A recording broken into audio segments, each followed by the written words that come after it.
C'est ce qu'a fait Robin Dutertre. Bonjour Robin. Bonjour. Vous avez 24 ans, vous êtes le cofondateur de Kickstore. Un jour, vous avez voulu vous offrir un drone. Ça a été très compliqué de choisir et donc vous avez eu l'idée de lancer une boutique pour tester des produits comme les drones avant de les acheter. C'est bien ça? C'est ça, exactement. Bien. Comment ça marche? Vous allez tout nous expliquer.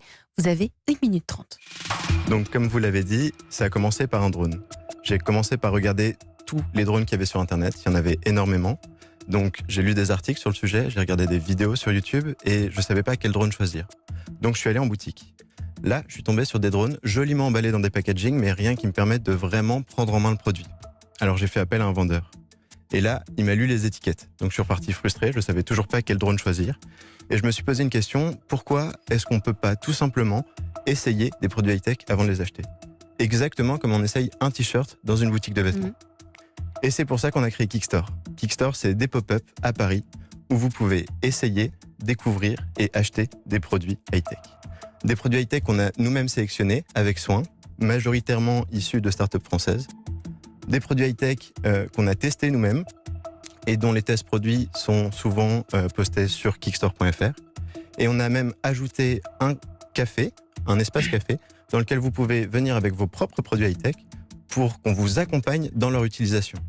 Cet espace café, c'est aussi un vrai lieu de vie, de rencontre, où on fait des cours, des ateliers autour de différentes thématiques comme le numérique, certains produits tech qui ont besoin d'être poussés et l'innovation. Merci Robin. Mais je vais me tourner vers Grégory et Laurence. Qui veut commencer? Grégory, allez-y. Alors, tout d'abord, bravo Robin. Moi, je crois beaucoup dans un projet entrepreneurial à l'équipe et la complémentarité de l'équipe. Aujourd'hui, vous êtes 2 ingénieurs à avoir monté le projet. Est-ce que vous avez prévu de recruter un profil encore un peu plus commercial? Comment vous voyez aussi l'évolution de l'équipe à terme? Alors moi, j'ai fait une école de commerce. Ok. Donc c'est moi qui m'occupe un peu de cette partie commerciale. Et mon associé a fait Assas, donc un profil juridique. Il s'est aussi auto-formé sur tout ce qui va être développement web. Donc c'est lui qui s'occupe aujourd'hui du site internet. Et à ce moment-là, du coup, comment vous voyez la projection de l'équipe à horizon 2-3 ans autour de vous? Alors, le projet? Nous, surtout, ce qui compte, c'est vraiment des gens qui sont motivés. Donc, on a un peu envie de recruter des gens qui sont passionnés par la technologie. Donc, d'abord des passionnés avant d'avoir des experts. Laurence? Bravo. Le concept est très séduisant, on a envie d'y aller en fait quand vous en parlez et ça me rappelle un peu les boutiques Colette, une sorte de Colette de la tech. Mais là, s'il y a une question, c'est celle du modèle économique pour moi. Oui. C'est neuf, donc je pense que vous n'avez pas toutes les réponses, mais je pense que vous avez déjà expérimenté des pop-up stores. C'est ça, on est aujourd'hui à une quinzaine de pop-up. Quelle vente arrivez-vous à faire? Qui paye ou qui vient en fait regarder des produits et repart sans rien acheter? Et puis est-ce que vous avez commencé à penser à des partenariats que vous pourriez faire qui vous permettraient d'avoir une profondeur de produits avec des marques par exemple uniquement en ligne qui ont vraiment besoin de partenaires physiques? Alors aujourd'hui c'est déjà le cas, on a des produits qui ne sont pas encore distribués en physique qu'on peut tester chez nous. Lesquels par exemple? Alors, on va notamment lancer un produit qui s'appelle Octavio. On a aussi Duello, qu'on a mis juste ici, en direct, le petit sur instrument de musique qui ressemble à un accordéon. Un instrument de musique? Ah oui. Voilà. Je connais. Aujourd'hui, on n'a pas l'intention de faire payer ces marques qui débutent, qui ont envie de se faire connaître et qui n'ont pas forcément les moyens. Notre modèle économique, c'est celui d'un distributeur classique. On se rémunère en vendant les produits et on se rémunère également avec le service qu'on a autour d'accompagnement sur l'utilisation des produits tech. Alors on les teste en direct en fait vos produits? On les vient teste. à la boutique? Alors quand on parle des produits, qu'est-ce qu'on peut tester? Imaginez, moi je vais pouvoir rentrer dans votre boutique, j'y connais rien, qu'est-ce que je peux tester chez vous? Alors on a vraiment des produits dans tous les domaines. Ici on a amené quelques exemples. Le masque Air Pur, un masque anti-pollution. On a aussi un robot pour faire ses propres cosmétiques, Botimix. Ça peut intéresser Noémie. Vous pouvez faire peut-être quelque chose ensemble. Bah ouais, on fait même des ateliers où les gens sont venus faire leurs propres cosmétiques pour tester le produit en profondeur. Donc ils sont partis avec une crème et un baume à lèvres. Ah ouais, donc on n'est pas que sur des mondes connectés, on est sur des choses qui vont beaucoup plus loin. C'est ça.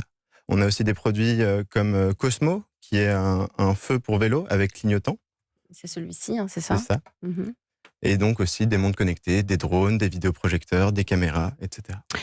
Aujourd'hui, Robin, de quoi avez-vous besoin spécifiquement? Alors aujourd'hui, on a envie d'ouvrir notre boutique sur le long terme, ne plus faire que des pop-up parce que les gens ont besoin de nous retrouver, ont besoin de tester parfois plusieurs fois. Et aujourd'hui, on cherche des financements. Laurence ? Ravi de voir le masque Air Pur, on est investisseur chez Air Pur. C'est pas fait exprès. Hein. Le financement d'une boutique, ça va être compliqué pour un fonds d'investissement à ce stade. Il vous faut des friends and family pour commencer. Éventuellement donc des business angels, des gens qui vous aiment, qui ont envie de vous aider. Et puis aussi, il peut y avoir un sujet immobilier dans votre projet. On peut imaginer peut-être un partenariat sur constitution de patrimoine immobilier. Pour pouvoir implanter le premier magasin ? Parce non, que là, pas vous avez... le premier. Non, là, c'est plutôt à terme. Pour plus tard. Je cherche des moyens d'aider au modèle économique à venir. Ça pourrait être une piste. Grégory ? Juste une petite remarque sur nous, chez Bagel Corner, quand on a commencé, parce qu'on a fait du physique, des restaurants. Nous, on a démarré avec 30 000 euros d'apport. On a fait un emprunt bancaire de 150 000 euros. Et on a eu un prêt par initiative entreprendre de 30 000.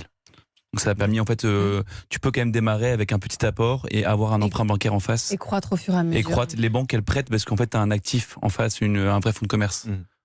Et le réseau Entreprendre est une bonne piste aussi. Et le réseau Entreprendre. Merci en tout cas, merci Robin, merci à tous les deux d'être venus nous présenter vos projets. Surtout ce qu'on aime ici à la France Bouge, c'est que vous venez nous donner des nouvelles.